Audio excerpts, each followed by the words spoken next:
on, y'all? I'm Kennedy. It's your boy Ace, man. And today, we finna go beyond that bag. We got on a very special guest. Go ahead and tell them a little bit about yourself and what you do. What's going on, y'all? My name is Cody Johnson. I am a senior at Georgia Tech Institute of Technology, studying architecture. But I also, kind of have like ambition and passion for, the entrepreneurship in the world, and looking to, have multiple investments and assets as I, go on my adventure in life. So that's a little bit about me.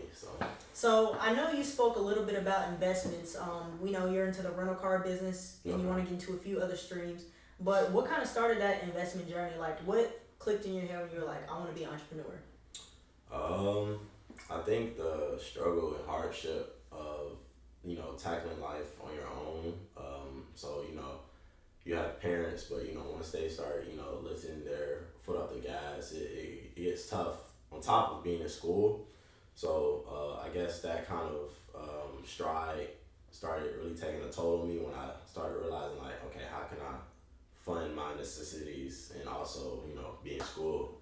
So I guess I just, decided to take a big decision, and I skipped school to, I guess, teach myself everything I need to know to be able to, make money, whether that's going to a job, passive income, etc. But a lot of that knowledge and things that I taught myself isn't taught in school. So not only that, I guess the reason behind, all of the things that out there to learn, books, podcasts, websites, that love was kind of like dear, and it was just sad. Just my school didn't really teach all the things that I taught myself, but I guess now it's more of a calling that I want to establish like a movement in that kind of field. So. And what kind of field do you want to break through? I know you're a student at Georgia Tech as well, so tell them a little bit about what you do at school and also what field you want to break into entrepreneurial-wise. So, at Tech right now I do just strictly architecture, and that, I guess, originated from just me. I just always was a creative person growing up, and I wasn't really, I guess, more involved in the math side, so I wasn't, looking to be an engineer, but I was more, design-wise. So I guess that's where that, architecture kind of love came from. But also, as far as entrepreneurship, I want to get into just, I guess, mainly financial literacy and just investment. So whether that's having multiple assets or, other investments you have under someone's portfolio, being able to, I guess, practice generational wealth is the ultimate goal. So, go ahead. Nah. So, just so I'm clear, you started school, you stopped school to teach yourself some things, and then you went back to school? Yeah, so I was in school. So I guess I use me going to school early as leverage. Yeah. So I did dual enrollment senior year, so I got some credits, and I also started college that summer prior, going into the fall. So I was able to, I guess, buy some time by, taking some time off school in the back end and sacrificing all those, that whole semester to just, hone in on the knowledge and the tools that I need so that when I go back to school, we don't struggle, no need to, worry about grades dropping, having to work this 9 to 5, etc. How did you stay motivated and dedicated to actually going back to school? Because school is the thing, especially after high school, and once you say your parents let up off the gas after they stop forcing you. Once you get to college and you stop, most people never go back. Maybe until they're really old. How did you gain the will to actually get back into school? I think I definitely thought about that. It was hard during the time because that time out of school, it was I think my first time not being in school. It was a fall semester I took the gap year, so it was my first time not being in school in the month of October, the month of November, December. We've never not been in school those months, so it was definitely a different feeling. But I knew the stipulations and that kind of stereotype will come, and also I understand the people who look up to me and people who I guess are pushing me to stay in school. I told myself it's okay to take a break and do things for this place at this time, but it's never good to quit. So I just decided to tell myself I was going back to school before I even got out of school. So, like you already had it like a plan like before you did it like. I guess I started I did that first freshman year, and then I'm gonna say like that summer coming off the spring semester was rough. So that summer, I just decided to let me take this next semester coming up to hone in and actually lock in so that in the spring I can feel more comfortable financially. So I mean it was I kind of knew it was gonna work given the fact that one I was already scheduled to graduate early spring 25 because I came out of high school at 22, so 4 years I'll be spring 26. But I was, scheduled to graduate spring 25, but, taking that gap year, I would end up still graduating on time.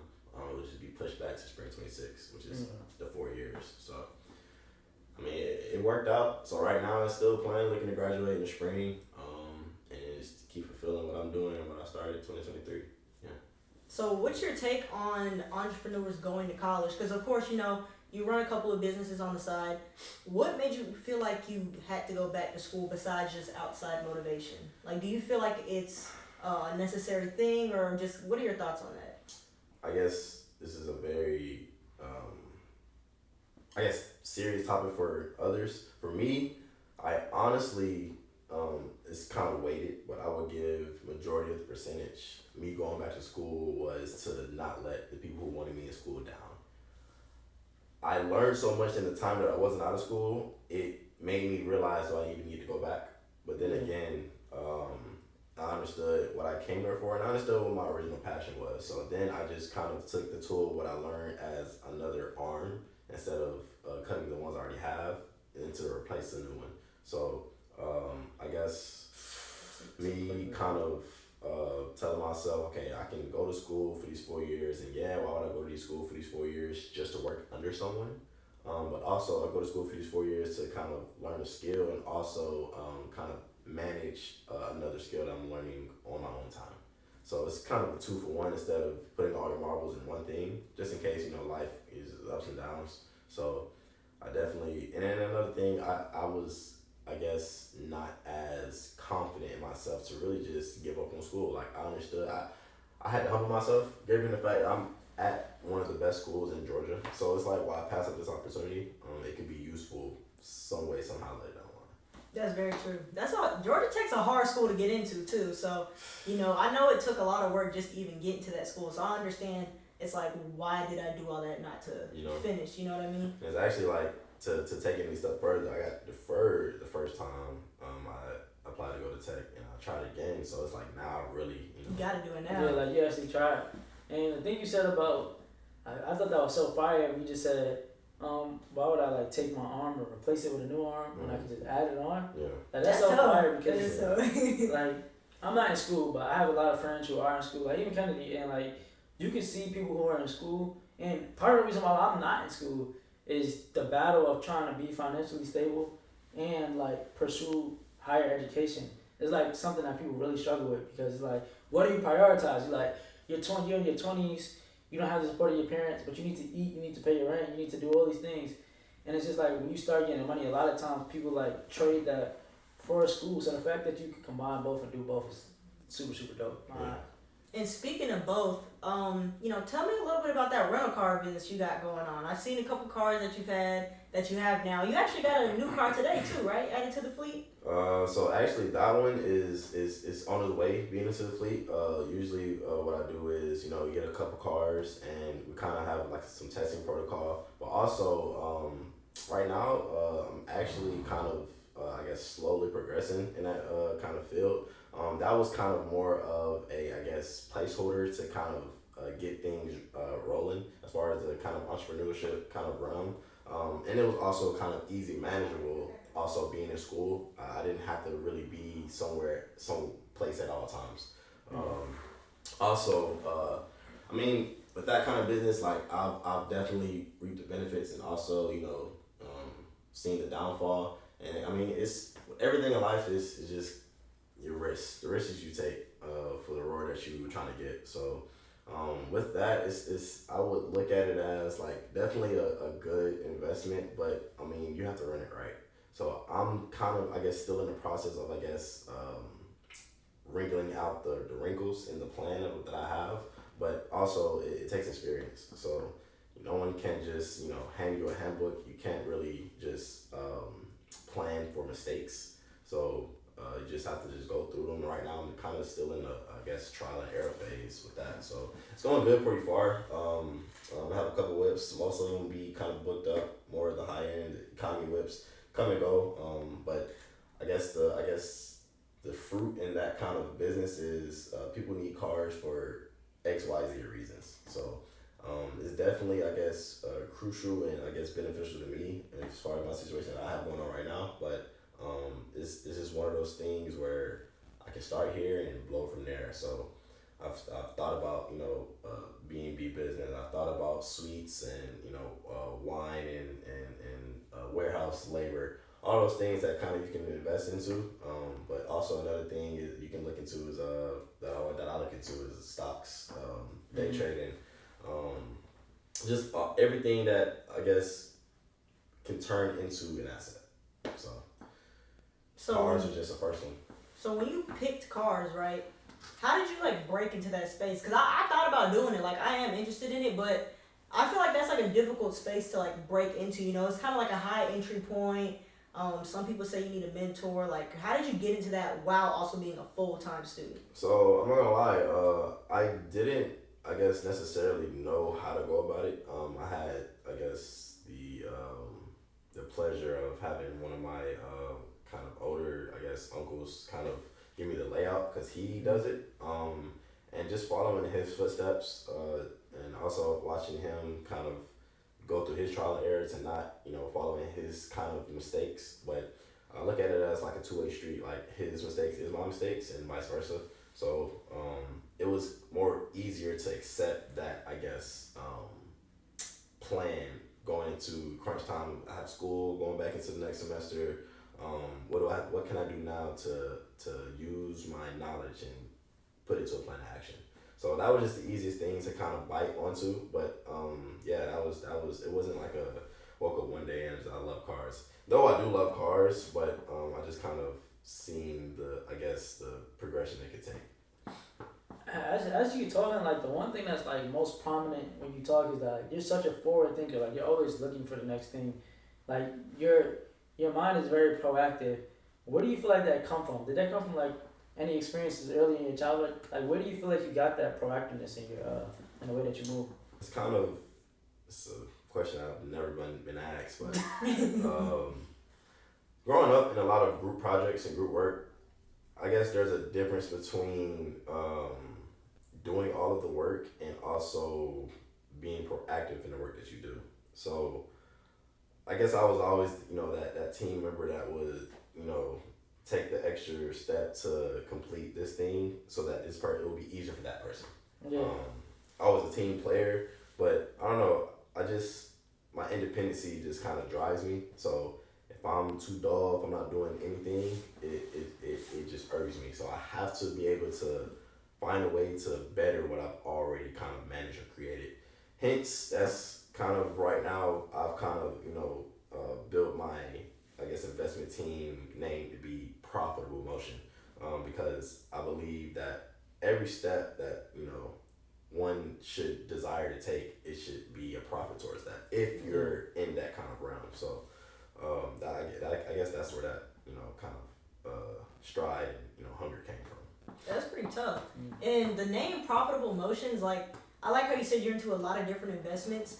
I was always told when it comes to, actually making your LLC and establishing your business, don't lock yourself into a box. Mm-hmm. So with Profitable Motions, you saying how you do rental cars, you do stocks, you do this, that, and the third. I think that's a great idea on how you named it. You could put that onto anything. You can literally put that on anything. Yeah. So outside of cars, what is your next big investment or step? I know you're an architect student. Are you looking to get a job into architecture? Are you looking to somehow implement that to do your own thing? What are you looking towards next?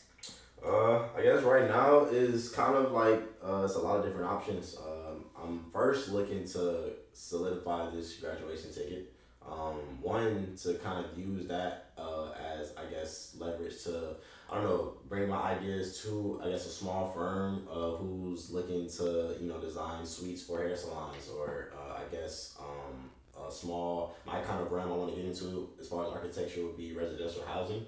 So, working with a team of people, and then a lot of people who's already in the field tell me that I'm going to work with a team, and I understand that. So there might be someone who's specified in the real estate kind of realm, and one person who's specified in the architecture, and one person who's specified in the construction and the analytics and the I guess investments.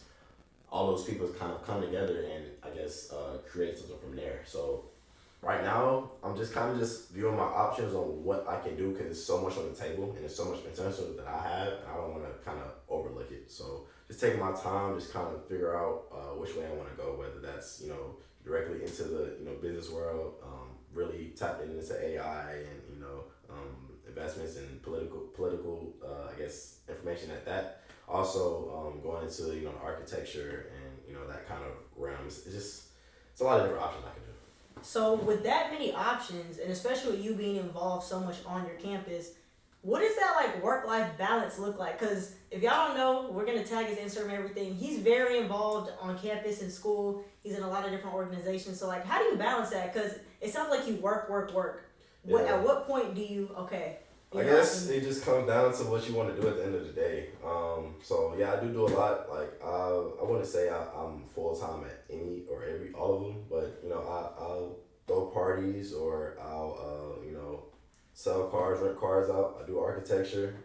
I'm heavily invested into the AI, so I've joined and been to AI conventions, technology conventions.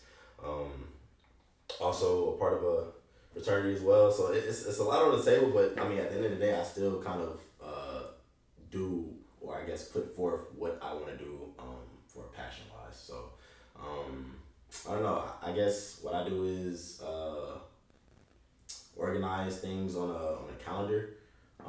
But not only that, also kind of keeping in mind how much work I'm putting into something that's gonna reap me the benefit in the end.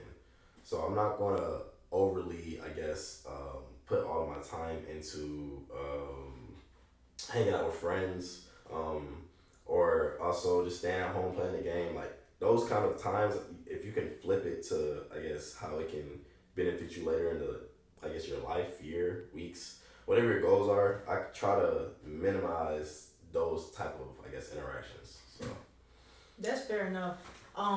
Somebody that we all know, Josh, he often, tells people, and I remember he told me, and this actually stuck with me, is those downtimes when you're listening to music, whenever, you're just walking somewhere, anytime, yeah, do something different. Like, he would tell me, what do you do when you get in the car? First thing you do. And I'm like, I put on music. And he's like, put on a podcast next time for a week and tell me what you learned.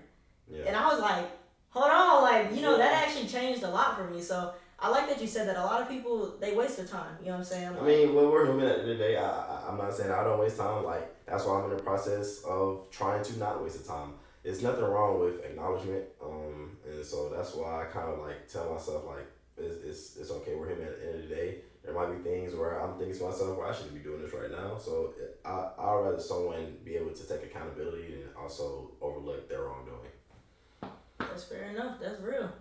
So, you being where you're at right now, you're in a position where you have so many paths ahead of you. If you could say, like, your ideal, like, in 10 years, I know it's a cliche question, everybody asks it, but in 10 years, like, where do you see Cody? Like if you could have it your exact way, what do you want to be doing? Designing homes. One. Two.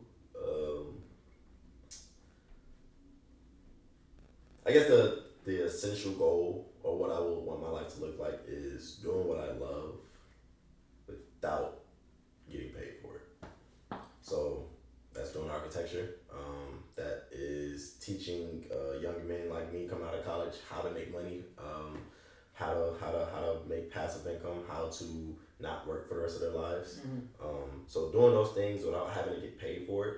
So what that means is I have to put in the work now to be able to, I guess, live the paradise that I want to live, whether that's 5, 10, 20 years later.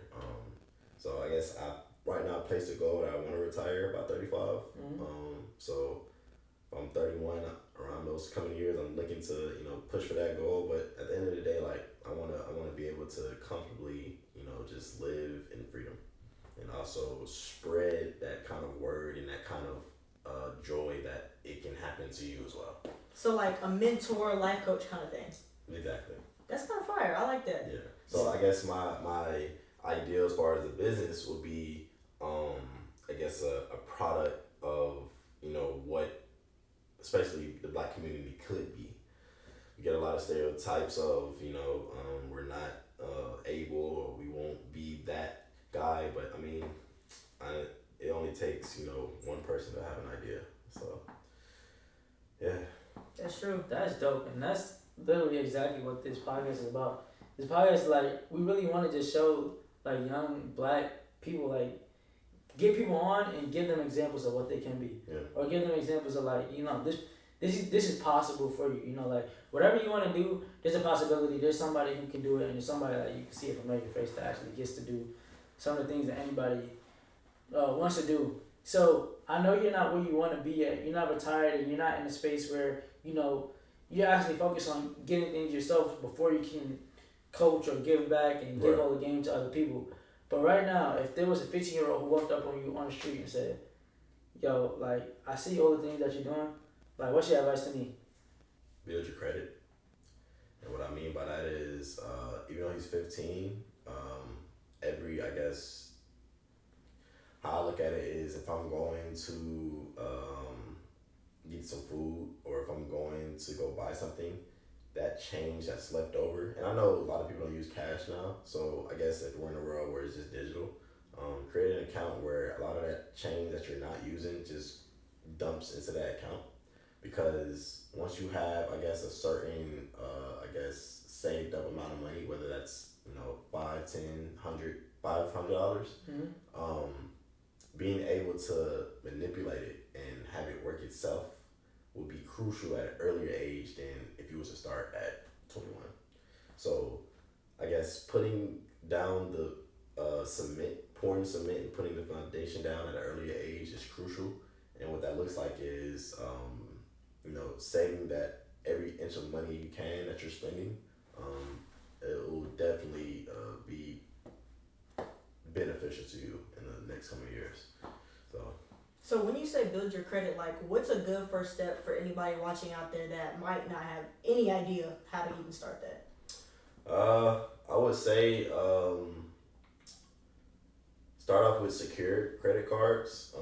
So you have unsecured and secured credit cards. Unsecured means you don't have, I guess, an X limit of what you're putting your money onto the card. Secured card, what I started off on, you can put, I don't know, some banks, you can put $100, you can put $200, and what that means is the money that you put in on that card, you're less likely to go over that amount because you won't have the accessible funds to pay for X item.